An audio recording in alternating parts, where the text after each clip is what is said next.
let's run through the import and export settings, and we'll begin with the import. And there are two ways to get things inside of Marvelous. One is to open the file, and then there is the option to add something. If we open, then this will replace everything that we have in the scene, and if we add, this will simply create a addition to the scene. Object type, we have the avatar. We have the option to create arrangement points if the program if the program understands the object, the avatar that we import. If it doesn't, then there won't be any arrangement points.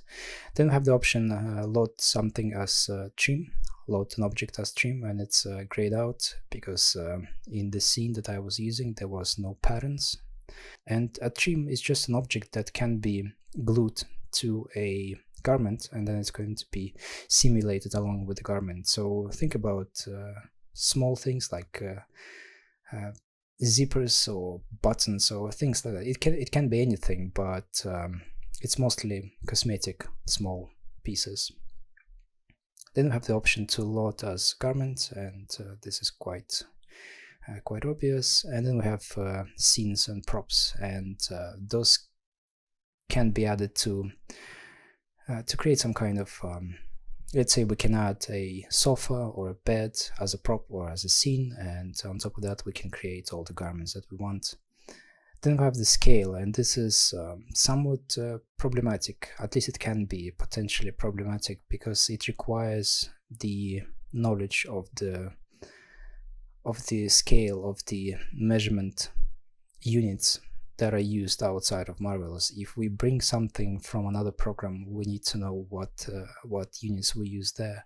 By default, I set it to centimeters because I'm mostly using 3ds Max and ZBrush, and so when I go through those programs and bring things into Marvelous, I set it to centimeters, but there are options to put it into millimeters, inches, meters, and there's also an option to create our own custom scale if needed. There's also an option to auto scale, and this is the kind of option if we are not sure what units were used, and the program will try to scale the object the way it think is right. Then we have the axis. This is another one of those things that requires the knowledge of additional program, what axes do what. In here, for example, y-axis in brackets it says up because for example Maya and Max, they have different y-axis, so this could be something to keep in mind as well. This could be something to experiment with. Then there's option to invert, and then we have the translation, and this will move a object in the scene according to the numbers that we put in here. And we also can change the units. And the last option is align bottom to ground, and this is the option when if an object that was brought into Marvelous Designer was floating in the air, we can press this button and the program will put the avatar or an object or a prop on the ground. Then we have the export options.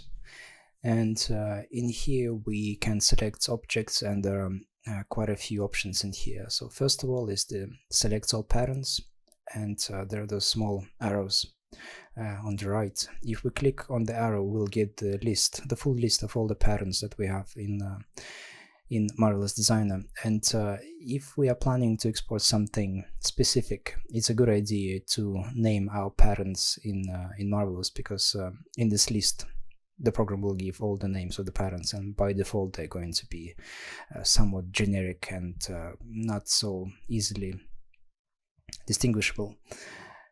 Same goes for the avatars. We have the arrow, and in here we can select all the objects that we used as avatars. So we can either select them manually, or we can click this little box here, so it will select everything. And then the last option has the most sub options inside in here. and those things are trims, the zippers, and all the small things that we can do inside of Marvelous that we talk about in other videos, like stitches and all of those things. So we can either select everything, all of those elements, or we can click on this arrow and select the right ones from the list. Then we have the single and multiple objects, and this will dictate whether the patterns that we export are going to be treated as a single object or multiple objects, something that consists of elements. And if we select multiple objects, we won't be able to have those options underneath, weld or unweld. What this does, this weld and unweld, it will connect all the vertices that are lying on the borders of the patterns and that are sewn together. So for example, a body of a jacket and a sleeve, if they're sewn together and we press weld, when we export the object, it will be sewn together as one object, as one element. There won't be any holes, there won't be any space between those vertices. And if we press unweld, every single pattern will be treated as a separate element. Then we have the option which is also grayed out because I don't have any patterns in the scene, and this will weld selected patterns. Instead of welding everything, there's an option to select them manually. If you enjoy this content or find it useful, please consider supporting me by buying me a cup of coffee via the link in the description. Then we have the thin and thick, and this will dictate whether the objects that we export are one-sided or double-sided, if they have any thickness to them. Then we have the unified UV coordinates, and this is useful if we do require UVs for some later use, and we talk about the UVs in another video. Then we have include hidden objects. If we have anything hidden in the scene and we perhaps forgot about them, or we just don't want to use them in the workspace, but we do want to export them, we can press this little box in here, and this will export the hidden objects as well. And then we have the include internal shape, and this will export all the internal shapes as splines, so we can use that in another application as well. Then we have the same scale option, just like with the import. We have the axis conversion, again the same. Then we have the file, and the first one is quite a mouthful, and it's somewhat abstract, and to be honest, I wasn't able to pin down exactly what is going on when we do this. I've tried the Marvelous manual, I've tried exporting things with and without the texture, and it seemed to give the exact same result. But the option down here is more interesting, and it's also in the bracket says that it's going to be a zip, which is going to be an archive. And we have some sub options in here. We have diffuse, color, combined, and texture. This means that if we have a texture on a garment and we add some additional color inside of Marvelous on top of that texture, this is going to be a combined version of that, and it's going to be exported as a different image, different texture. Then we have the exclude ambient map and color. This is for Modo users strictly. And then we have the save with transparency map extracted from diffuse map, which is another way of saying that there's going to be an alpha map extracted and exported from Marvelous. And then we have the save with metadata, and this is somewhat technical, I guess, and it says in here that it's going to be exported as XML, and we're going to leave this at that because this is just too technical, this XML. This is not that relevant to what we are talking here. And one thing that I failed to mention at the beginning of the video is that as you I'm sure noticed that this is the import and export OBJ settings. There are other formats in Marvelous that we can export, but I'm talking purely about the geometry that we can bring in or outside of Marvelous. This is purely about the assets that we can use later on for production. There's something that we can use later in ZBrush or in 3ds Max, and vice versa. If we have avatars or we have props and assets that we created in those programs, this is how we bring them inside of Marvelous. And lastly, I'm going to talk briefly about the GoZ plugin that we have in Marvelous. This is something that we should install manually. This doesn't come with the program, and the way to get it is to go to the